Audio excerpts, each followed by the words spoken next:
Olimpiskajā centrā Ragana norisinājās pēdējā ceturtdaļa fināla spēle starp basketbola klubu Lēdurgu un Sarkaniem. Šķietami spēle iesākās miegaini, un par to liecināja pirmās ceturtdaļas rezultāts 10-4 Lēdurgai pa labu. Minūtes pārtraukumos Jānis Zeltiņš spēja atrast spēles atslēgu, kas uzlauza Sarkaniem aizsardzību un ļāva Lēdurgai realizēt 4 tālmetienus. Tādējādi puslaikam beidzoties izvirzoties drošā vadībā 16-32.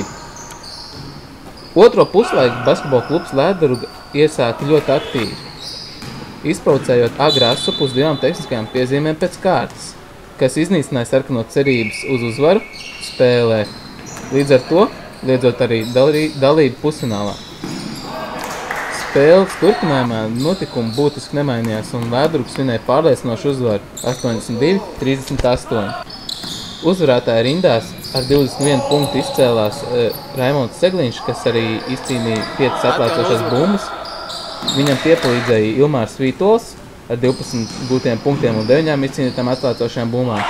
Sarkano komandas rindās rezultatīvs bija Agrs Asups 9 punktus gūstot un izcīnot 4 atlēcošās bumbas, kā arī Uldis Goldbergs gūstot 8 punktus un 4 atlēcošās bumbas. Tātad 6. aprīlī pusfinālās tiksies RR Legendary Unit un Livonija, kā arī BK Lēdurga un Cavendish.